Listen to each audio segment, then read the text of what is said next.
Do you love freedom?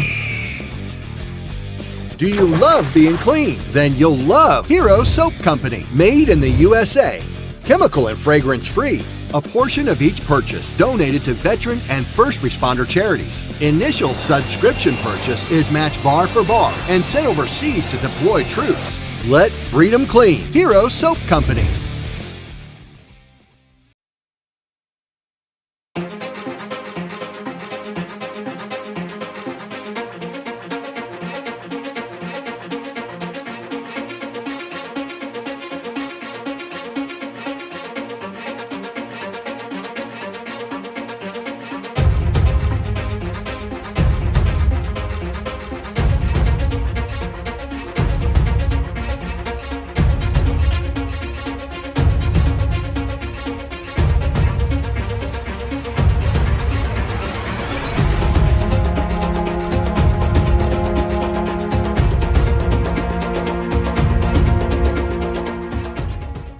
Welcome back to Forbidden Knowledge News. I'm your host, Chris Matthew. Today, my guest is Bruce Olav Solheim. Before I bring him on, just a couple of announcements. I'm still on a little road trip for another week or so. I'm still doing as many shows as I possibly can while I'm on the road. I should be back, like I said, sometime next week, and we'll get back to our regularly scheduled shows. You can always get new episodes free on Rokfin, Odysee, and all podcast platforms. Go check out Rokfin. That's where you get our premium content. You also get our regular shows, and best of all the amazing content from every creator that's on Rokfin. Check out all the podcasts that we are featuring on the Forbidden Knowledge Network. You get those at our website, forbiddenknowledge.news. We've got some amazing creators on there. And follow us on Facebook.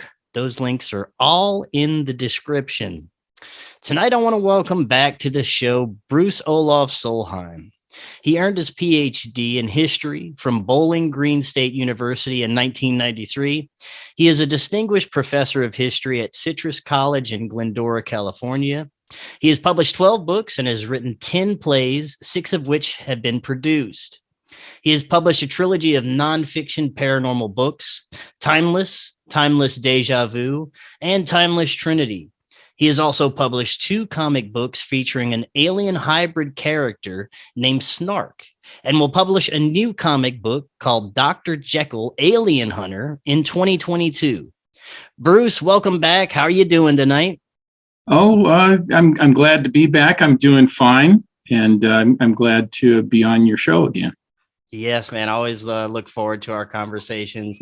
Always a great time when you come on, and you're always working on something interesting. You've got interesting books and projects, and we're also living in really fascinating times and witnessing extremely rapid changes in people's perception of metaphysical things and consciousness and what could lie beyond the spectrum of our vision.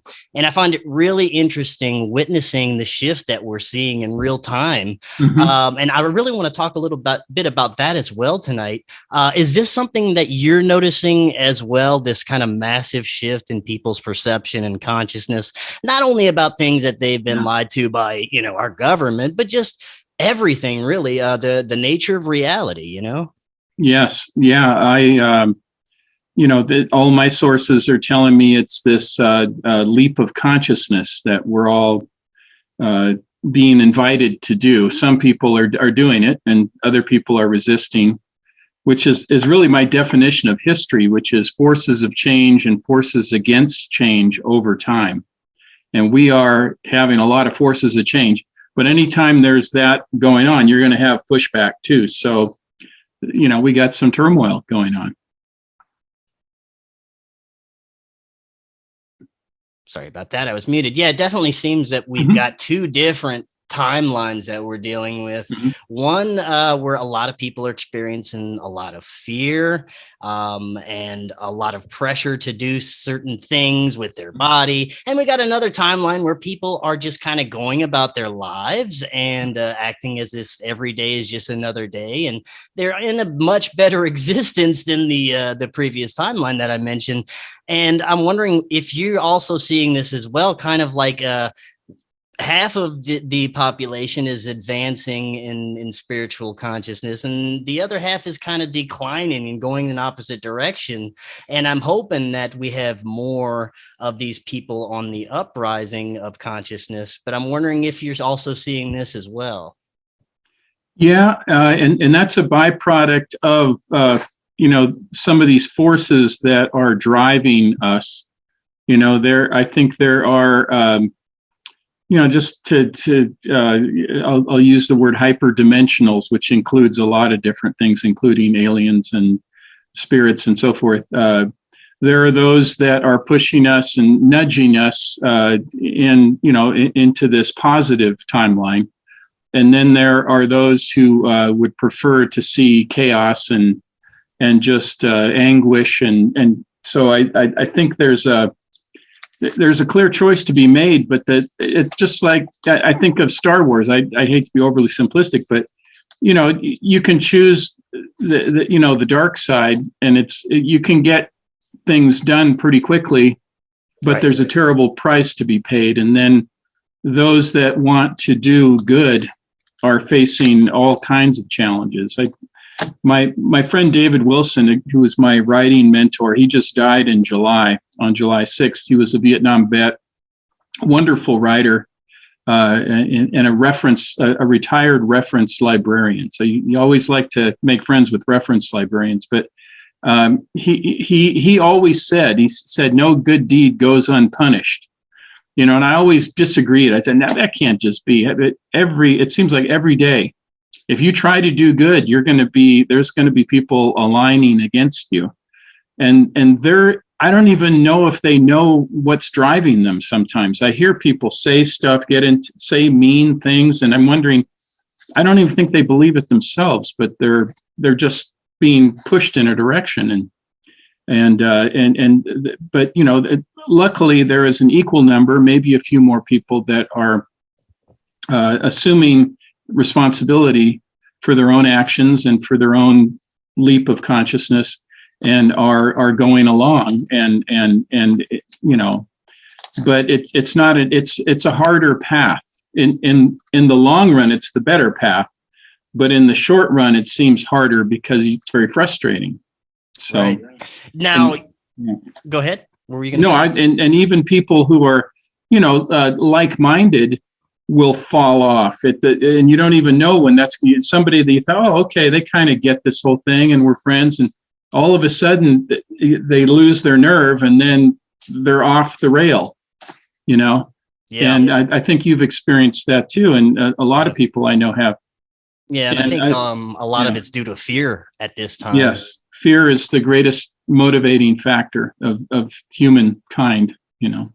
Now you've actually made contact with, I guess you can best describe it as an interdimensional entity that's actually given you insights and information into some of the events and occurrences that are happening now and what could possibly going into the future. Now, for the audience that may not be familiar with Anzar, this entity, could you just give a brief overview of how Anzar came into your life? Yeah, he's been, as I've figured out everything that's happened in my life, he goes back to when I was, 6 years old. I think was my first encounter. And he has been there at crisis points. Like at that point, he rescued me from a child molester of all things. Right. And but he has been with me in my life, but I didn't really know who he was or the significance of it because, I've had this paranormal life and so many bizarre things have happened. And it was just recently that I decided to put it all together in 2016 when a friend of mine that I grew up with, also Norwegian American, he died, and he came to me in a vision and told me it was time to tell my stories. So that kind of gave me the bravery to go back and put all this together and not be afraid to be on a show like yours or other shows and write books about my paranormal experiences. So Anzar, to make a long story short, has been with me the whole time. The best description is an ancient alien mystic. and he calls himself Anzar the progenitor, which is the one that got it started. And he tells me that he was there. Well, he's in the spirit world now. He doesn't like come over to the house and have coffee or something, you know. And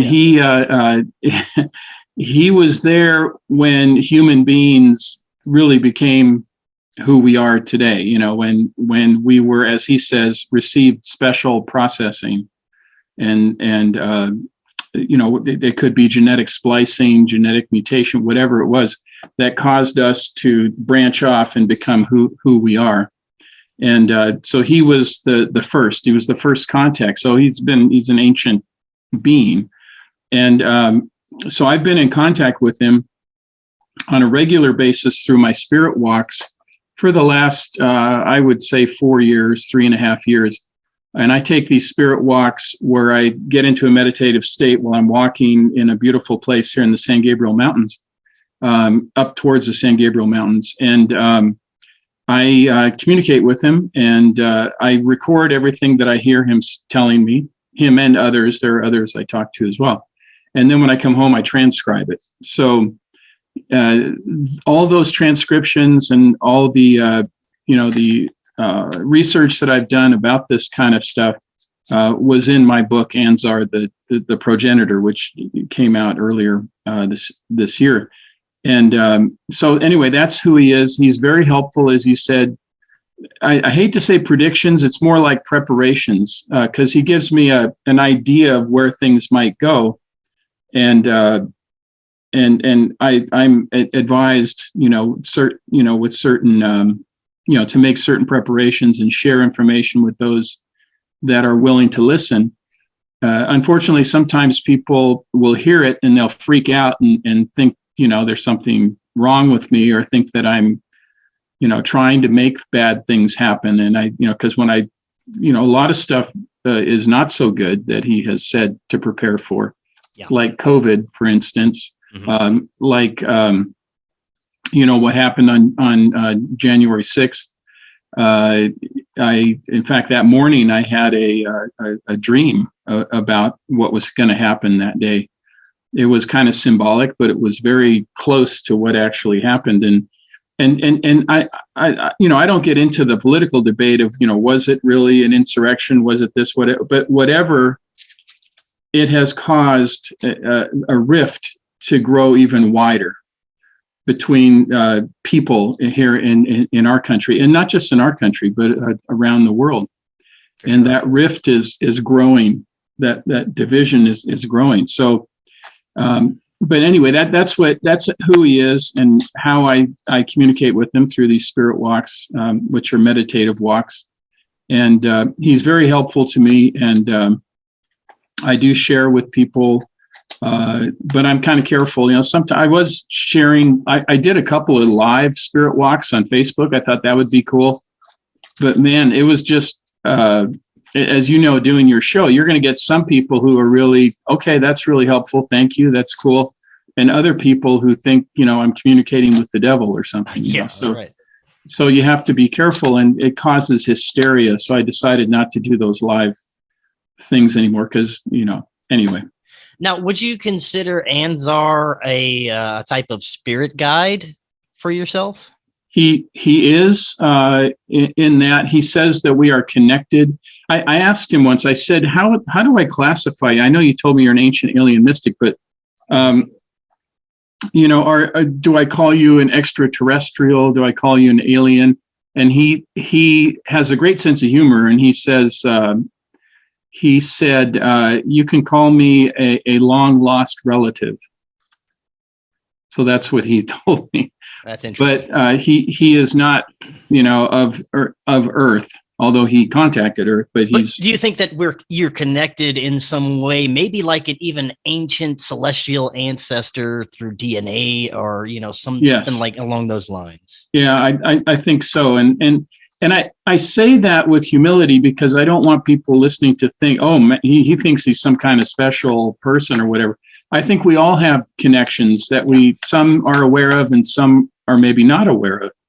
And I just, since I was a little kid, I've had the luck, or maybe bad luck, good luck, whatever, to be able to talk to spirits and alien entities and hyperdimensionals, and it's part of my everyday life. So it's both a blessing and a curse, depending on how you approach it. But what I've learned the last 4 years since I started publishing those books was that I've learned how to manage it better, because my whole life has been paranormal, but it was frequent but random, and I didn't have much control or management of it. And then that's why, and then I couldn't talk about it with people, because I was in industries that you can't talk openly about this. I mean, I was in the military.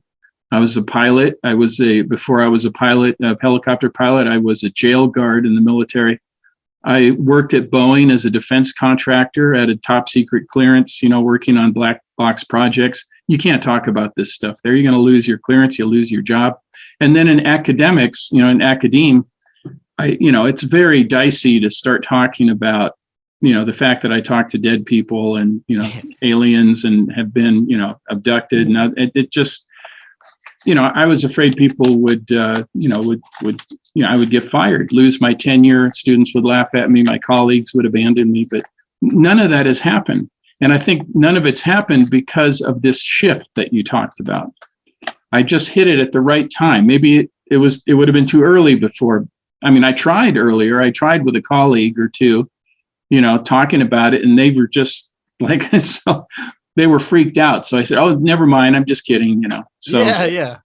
So the timing is right. So you're very correct in that this shift has taken place. Yeah, I find that a lot of people in this kind of spectrum, in this community of paranormal or UFO research, or even just, looking into alternative history or conspiracies right now, they are thriving. Like, shows like mine are taking off. People like yourself who are writing these types of books and doing this research. It's all really, people want to are thirsty for this stuff right now. And it's really fascinating to see, every day the changes. And I think that it's exponentially growing. I think that the media is trying to hide how many people are really looking into, alternative viewpoints, because they don't want that. But I think a lot more people than they're letting on are actually looking at this stuff than they really, really want to let on. What do you think? Yeah, no, I agree with you. And just, like if you talk about the media or you talk about the entertainment industry, I mean, I belong to this group called the Close Encounter Resource Organization. And you probably know Yvonne Smith. She's the head of it, and she's she's a hypnotherapist, right? And does regression therapy for abductees and so forth. And she is getting offers like every week from major networks. They just sent one to us yesterday from the Travel Channel again, which I was on the Travel Channel on September 6th. I was on a show called Alien Encounters Declassified. And nice. I was on another show too with Demi Lovato, but they cut my part out. So oh no, for Demi Lovato. Oh no. They show me in the background, just like some stooge walking by, Oh no. That's awesome. But other than that, I had a great interview, and the producer said, "Oh man, that's really cool." And then it got cut. He did, to his credit, he did email me when the show aired, and he apologized. He said, "I'm sorry, your part got cut out." And I mean, I know how show business is. Yeah. If you're not young and beautiful, they don't want you. They don't want some grizzled old professor on there unless there's something very shocking. And I'm not a shocking kind of person. Yeah. The information is kind of shocking. I don't deliver it with some kind of flourishes and that type of thing. Exactly. So that doesn't play well for ratings apparently. So, but they were very nice, and it was an interesting experience nonetheless. But yeah, I mean, these opportunities are coming up, and and the funny thing is, that force against, I don't necessarily like to read the critics, but like my Anzar book, I don't know who these people are. There's some people that gave me some really bad reviews. First of all, I don't think they read the book, and it's almost like they're working for somebody to discredit anybody, whether it's my friend Terry Lovelace. Sometimes I think these are just AI bots that are putting this stuff out there, to help discredit people. It's so ridiculous, Yeah, and and some of the things are really weird. Like there was some critic of the Ansar book, and it said this book was so boring, and but he's a really nice guy and he means well. I'm thinking, okay, and then the name of the person, the reviewer, was like Mistress something, and I'm thinking, use your real name, Anyway, they hide behind whether they're a bot or troll or whatever. Oh yeah, it's easy to hide like that on the internet for sure. Yeah, so I know this stuff, but see, that's the pushback for people that are afraid, because they probably know the reason they're so afraid is because they know that what they're dealing with is true, but they don't want to acknowledge it. So for whatever reason. Oh yeah, just like you were saying, fear is a huge driving factor for cognitive dissonance and keeping people from, looking into things that they really should. And I think it keeps people from living their true lives. And I think it's one of the main problems with our society of people not flourishing and thriving is due to fear. And it happens in the government too. Like what's going on with this? They're going to have this office, in the DOD that's going to investigate. UAPs, what we used to call UFOs, but they're not going to have a set line item budget. They're not going to have any authority. They're not. So I heard an interview with Christopher Mellon the other day and Lou Elizondo, and they were saying that basically they're just going to bury it again for the next 70 years. And it's very unfortunate, but it's not surprising because they're also driven by fear. If they say the aliens are real, they're feeling like, they probably, I'll lose my government position. I'm not going to win the next election. I mean, can you imagine a debate and it comes up, you believe in aliens. Can you talk? And then the audience is laughing that the other person, I just won this election, So I know that fear is driving that too. And then they make it they're looking through the wrong lens. And I think you know what I mean. If you look at the documents that have come out, they're always talking about threat. Threat is the thing they're talking about, and they're missing the point because they're looking through the wrong lens. And when you look through the wrong lens, you're not going to see it clearly what's going on, and they're looking at it too narrowly. Although there is a threat, I think, from hyperdimensionals or aliens or extraterrestrials, certain groups or whatever. There is also great promise and a great opportunity, and I try to focus on the positive, but I'm also aware that there is the negative aspect too, and so you can't go into blinders on, Yeah. So, I mean, the whole like government and mainstream disclosure thing has been so really disgusting for me. Cause they went at it hard for a little while and then they reeled it back. And then, like you said, they're going to bury it for however long. And then we have, whenever they were trying to portray it as a threat, we had these higher level members of Congress and senators saying that they think it's demonic and they think it's demons. And well, why, if you think it's something at all, isn't it something to look at, at least? Are we just going to leave it alone and say, okay, demons are flying around in the skies? Oh, well, if it's something paranormal, we should at least want to know about it, right? Or we'll just not know about it. I don't know. But I think it's disgusting what they're doing if they're just going to bury it again for years, Well, here's the problem. I have a friend of mine who's in he's former FBI. When you say former FBI, it's always cracks me up because once FBI, always FBI. Once CIA, always CIA. Once you're in the intelligence community. But he told me, he said part of the problem is exactly what we're talking about. They're looking at it through the wrong lens. They're trying to figure out how can they strap a bomb to this technology. That's what they're trying to figure out to gain a strategic advantage. And of course, we're not the only ones thinking that way. It's not like we're the bad guys. We think just like every other human government. They're probably thinking the same thing. How can we use this for our own strategic advantage? But this is where we come back to the wisdom of my friend Ansar. He says that alien technology or hyperdimensional technology is for the benefit of all. not the strategic advantage of the few. And that's where they're missing the boat. They're missing the point. It really takes cooperation, which is really hard to do. I mean, it is really hard to do. Maybe it'll take a more obvious threat, or maybe even some other kind of a threat, for people to finally get together and say, okay, we have to deal with this. And, it's like the thing, I was in the military, and they say, the old saying, there's no atheists in the foxhole.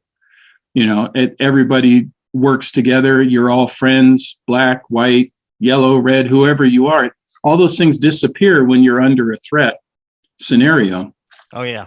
And then when the conflict is over, the battle is over, they go back to the rear, and then they get into their fights and do their stuff. But under fire, they're not like that. So what we need to learn to do is to cooperate and be kind to each other, at all times, not just when we're under threat. And but anyway, that it reminds me of the story of the Kon-Tiki. I'm Norwegian, so I'm proud of a lot of things. So Thor Heyerdahl sailed across the South Pacific from Peru in a balsa wood raft in 1949, I think it was, and with people from different nationalities. And they all had disagreements. They're all different viewpoints. He said, but all of that disappeared when they were trying to survive on the Pacific Ocean in this raft. Oh yeah. And he said that it was really a micro example of what we need to do collectively. So anyway. Yeah, no, that's a really great point. Do you think that there is going to be possibly an event, or just maybe even we'll just keep shifting in consciousness to where we'll be able to make contact ourselves, and we won't have to get government approval or, have the government tell us that these entities exist? It'll be something that's known, because, it seems like the ancients just knew. The ancients had contact. This didn't, it wasn't, an evil demonic thing unless you're contacting evil demonic entities. I think it's all a tool in how you're using it, just like magic, just like anything else in this world, it's how you're using it. What your intentions are behind it is what you're going to make contact with. So do you think that maybe sometime in the near future, we'd just, start making contact ourselves, and it'll just be inevitable that these beings are there and part of our reality? It could be that it's not going to be as dramatic as people think. Maybe this slow process, I think this leap of consciousness is already taking place. So it's just going to become organic. That people, oh yeah, aliens, okay, hyperdimensionals, okay, my dead relatives, they've always been there, and it comes back to your point about, this disclosure process, which that is other directed. It's not inner directed. What Ansar has told me is that this is about revelation, personal revelation, to reveal the truth yourself. You are going to feel that. That's a revelation. If you have a revelation, it's a understanding, right? Rather than a disclosure is where somebody else in authority is telling you what the truth is. Well, we already know what the truth is. We've suspected it for a very long time. Some people more than others. Other people are hiding. Some people just don't want to know. They just want to, compartmentalize and forget about it. But eventually it's going to be so accepted. And it's really not that different than what ancient people experienced, because they were accepting of, what the Native Americans called the Star Brothers, the Star people. That was part of their everyday life. Animals talked, they spoke to their ancestors. It was just accepted. And maybe that slowly that'll happen to where it's not like a light switch, turn it on and everything is, all of a sudden all your relatives appear. It's just going to happen more slowly, more organically through this personal revelation. So I think you're very right. If we sit around and just wait for the government to tell us the truth, we're going to be in big trouble. Yeah, for sure. And every time I hear, I don't care which political party they are, when they're talking, I'm thinking that, I see what they're doing. They're I don't even think they believe it themselves sometimes, Yeah. It reminds me of remember Jon Stewart, who used to have that Comedy Central show, Yeah. Oh yeah. It's now Trevor somebody, I think. I can't remember his name. The Daily Show or something. Yeah. Yeah. And one time he was on that show. It used to be they had a conservative guy and a liberal guy. Yeah. On CNN, I think. And I think it was on CNN. Anyway, he appeared on that show and they thought he was going to be funny and everything. And he wasn't. He wasn't funny at all. In fact, he was attacking them and saying, why are you hurting us this way? Why are you doing this division? Why are you artificially trying to create, these polar opposites? Mm. And it was, I thought it wasn't funny. It was very insightful.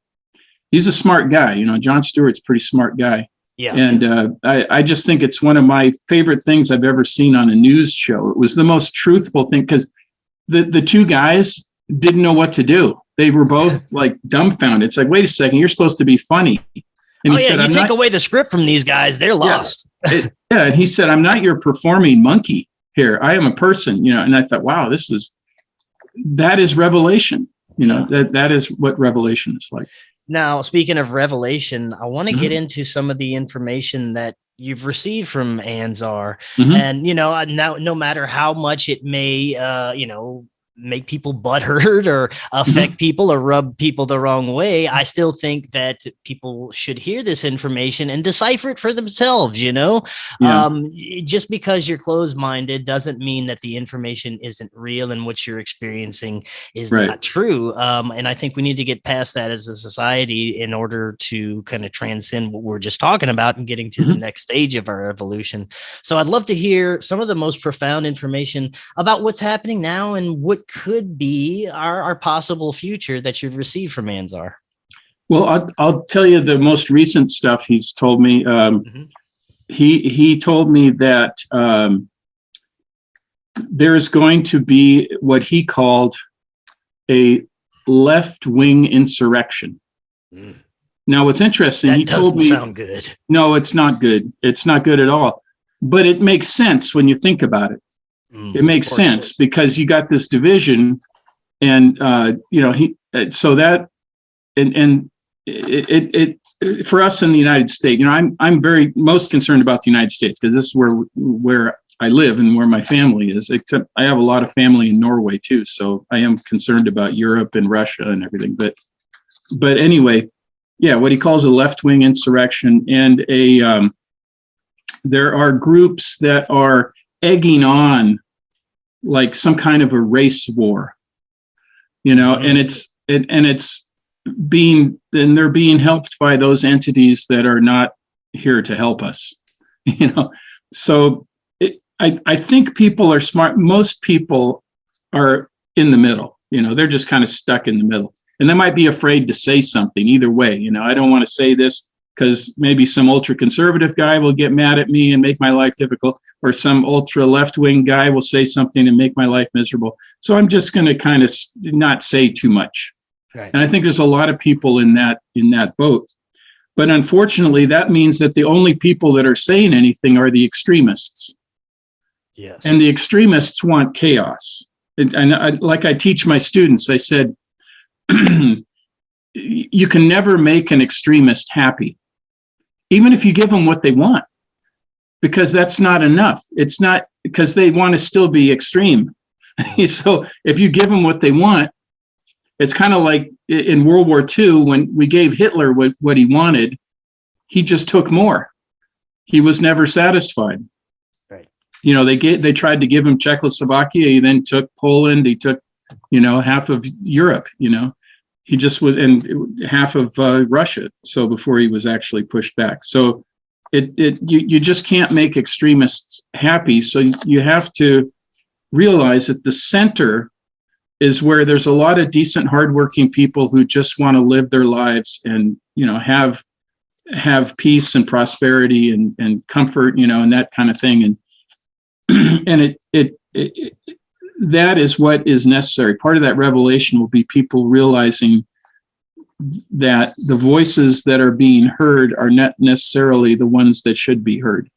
In fact, they shouldn't, a lot of them shouldn't be. But, in a free society,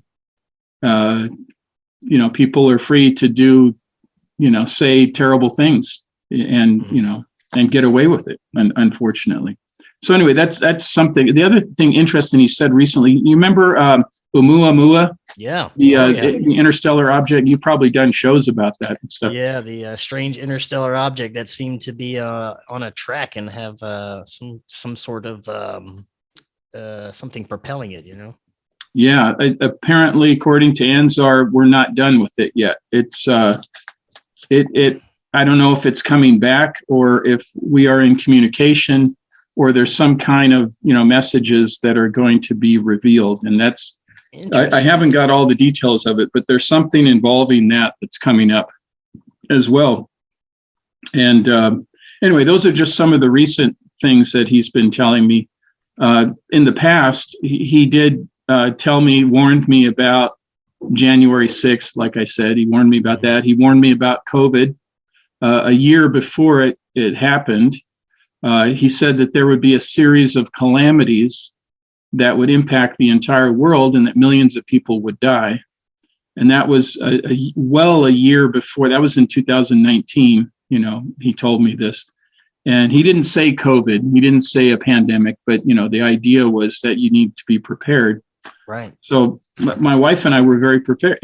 Very prepared. When we had all those shortages, we still have shortages now, but acute shortages at the beginning there, my wife and I already had stocked up, not at the last moment. We weren't like hoarders at the last moment. Mm-hmm. We had, in that year before, we had kind of stocked up and bought a generator, things that I hadn't really done before. And as Anzar always says, he said, predictions can be wrong, but preparations are never wrong. Yeah, that's a good point. Do you think that we're still have yet to see some of these calamities that he's speaking of? Yeah. I think, the forces that are working against the common decency are still quite strong and haven't been driven out yet or driven under or exposed fully. So there are still, like I said, I think a lot of the human element to that, these people are being driven by forces they don't understand at all. And whether it's a school shooter or, prominent political officials, being very corrupt, a lot of people would say, oh, that's just individuals that are, abnormal, behavior or whatever. But I know enough about human nature. I worked in a prison. I worked in a maximum security prison. And I noticed that every murderer, and especially the mass murderers that I guarded, all of them had demonic tattoos, every single one of them. Now, I notice you have a tattoo, but I'm not going to say anything bad about that. This is Toth. This is Toth. Oh, nice. Okay, wisdom, yes. Yeah, no, that's nice. Yeah. And so I'm not against tattoos at all, but there are tattoos that are not good, Yeah, and, I agree. And so I noticed every one of them had demonic tattoos. And so I saw a lot of murderers. I even guarded the guy on death row. I mean, so every one of them had a demonic tattoo. So they are not just doing things that are bad because they came up with the idea. The son of Sam, right? The dog told him that he was to kill these people. Well, something speaking through the dog, which was a demonic entity, I'm sure, told him to do those things. And I asked a psychiatrist. I know I'm kind of circuitous here, but anyway, this is super interesting because I want to talk a little bit about this too. There was a psychiatrist, a friend of mine, and I told him, I said, is it possible that people who are delusional, people who are schizophrenic, they could just be very psychic? And they're hearing voices, and they're talking to people, they're talking to entities, but they can't decipher it. And they've lost track of the everyday reality. And now they're living in that world, which is totally, different than what you and I are experiencing right now. Yeah. I said, what if they're just really, really psychic and they don't know how to get back? And he looked at me and he said, that's a horrible thought. He said, I don't know, that it's interesting. he never thought of it that way, because his idea is, oh, this patient needs this medication. It's very linear thinking, Yeah, I don't know if you're familiar with the work of Dr. Tom Zinser, but I No. was actually listening to a show with him earlier today, actually, and Mm-hmm. he was talking about this very thing. He does hypnosis, Mm-hmm. and he believes that these multiple personalities are actual spiritual entities that can actually take over a person's consciousness. Yes. And it can happen many ways, trauma, drug abuse, hypnosis, and I wonder these psychopaths that are in charge. I could never think of a human being that I know that could be that evil to be putting forth some of the agendas that's coming to fruition right now. So it's hard for me to put myself in that state of mind, because I couldn't imagine being that evil or heartless or cruel. And it makes me think, they have to be either other entities whispering in their ear or taking control of them, or they're not human themselves. I can't imagine that any type of human being that evil, although, some humans are pretty crappy. Yeah, that's true. And I've dealt with, I'll tell you, this one mass murderer that I guarded in Minnesota, the maximum security prison. I had to do a strip search, and that's a horrible thing to have to do. But anyway, I was doing a strip search of him, and he looked at me and he said, "You don't know who I am, do you?" And I said, "No." And he said, I killed probably 20 people. I killed my whole family. I killed maybe 24 people. And he said, "I don't care." He said, "I could kill you and it wouldn't mean anything to me." And I looked in his eyes, and there was nothing there, Chris. There was nothing in his, how you and I look at each, or you look at your friends or your loved ones. Yeah. There's human connection, a spark in there, humanity, your connection to them. He had nothing. Wow. It was like a deep, dark well that you could not, there was no, and it's not just the color of the eyes. It's, there's nothing there. We've all heard about demonic possession and that kind of stuff. But it's not just, the demonic possession. There's other kinds of possession as well. And I think they can enter into people and cause them to do these things. And maybe they have a proclivity, maybe they're kind of not healthy in other ways already, but then they, get spurred on. And anyway, that was my experience. It was very, very frightening. And of course, as a guard, you can't show any fear, because as soon as you show fear, they will kill you, because they're just waiting, because they want you to be afraid. And if you don't show fear, then they'll find somebody else who is. It's just like predators. That's, what they want. That causes their predatory instinct. When you run away or you get afraid, it just makes them go after you more. So I pretended I wasn't afraid.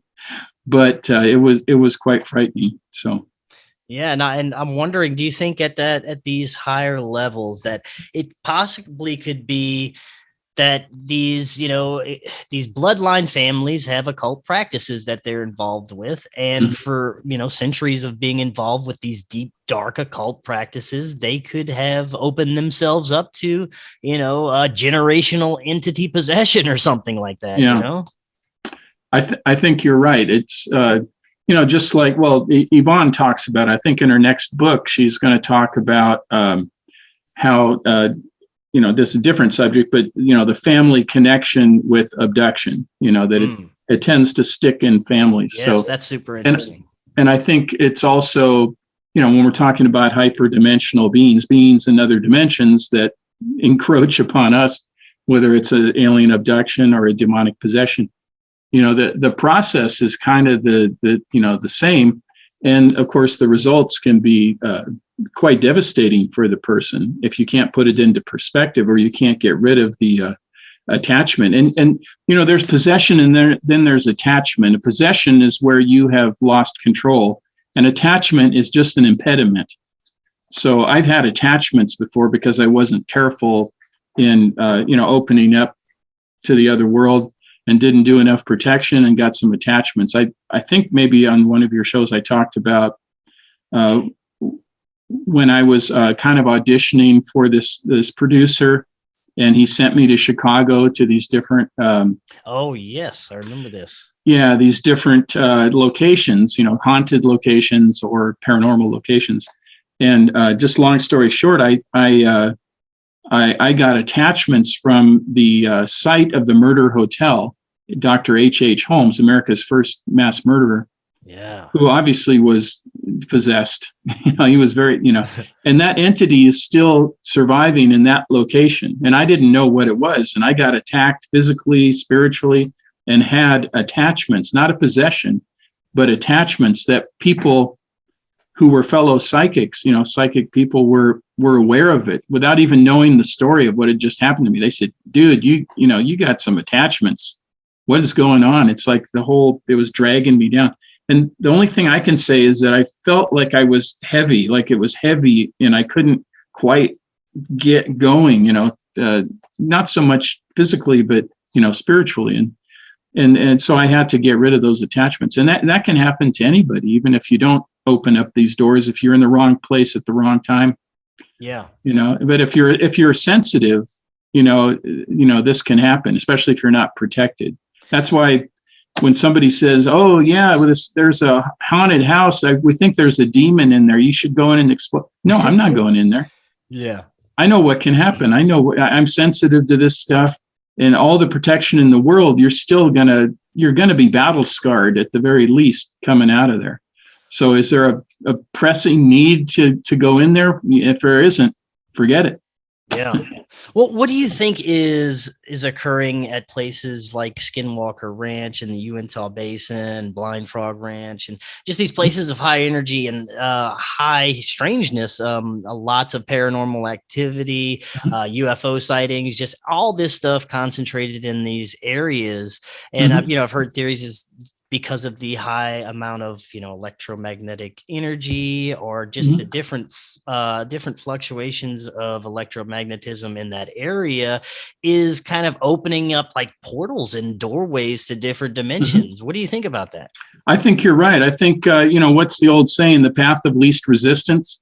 That's like when, just a small example, but when I go out to do my spirit walks, there are a lot of entities that are attracted to me, spiritually. They want to talk to me. And that's why I have to have protection. I have, spirit guides that help me, kind of like bouncers at the door of a popular club or something, But they're attracted to you because they know they can talk to you. They're not going to waste time with some guy who doesn't believe in anything, never acknowledges the other worlds or whatever. They're not going to waste their time with him. They're going to be attracted to this person that they can talk to. And it's not just the person, it's also the location. So like for me, there's a certain place I walk it's an ancient medicine road for Native Americans. At least that's what I think it is, going up into the mountains. There's a wash there.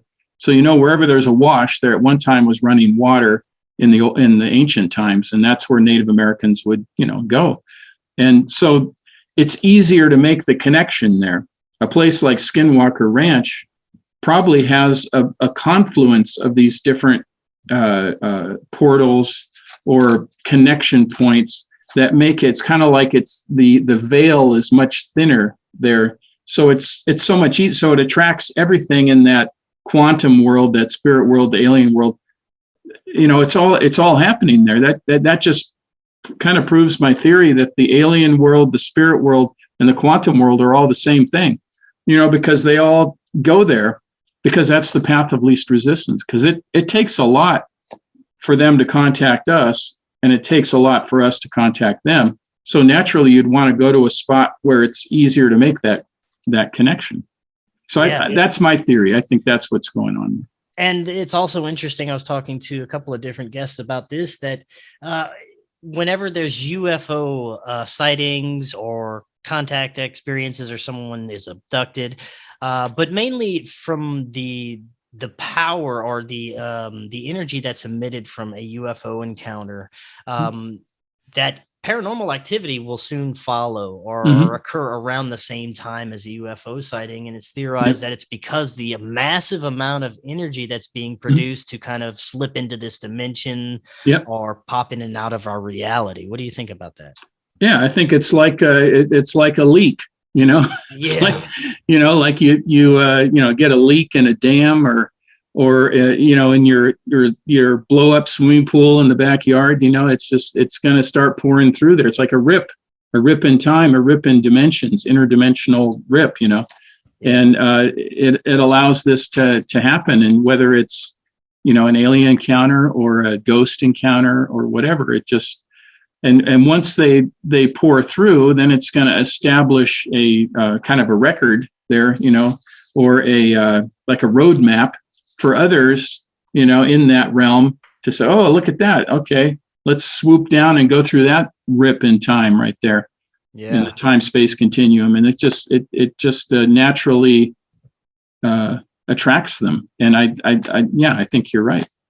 Now I want to talk about the new comic that you're working on to close out, but first I want to find out if Anzar believes that there's hope after these periods of, that we may go through some tough times and cataclysms, that we're going to rise out of the ashes and things may be a better reality when this is finished. Yeah. So this leap of consciousness will lead to an era of reconversion. And what he means by that is what he's told me. He said this leap of consciousness, when enough people have made that leap, it'll lead to an era of reconversion, and what that future looks like. And it's a very bright future. So there is hope at the end of this tumultuous time.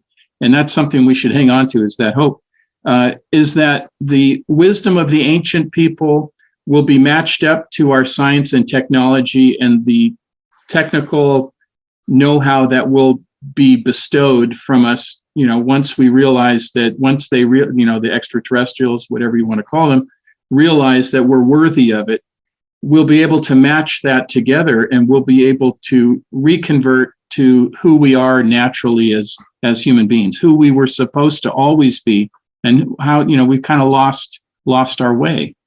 And so that era of reconversion will be wonderful.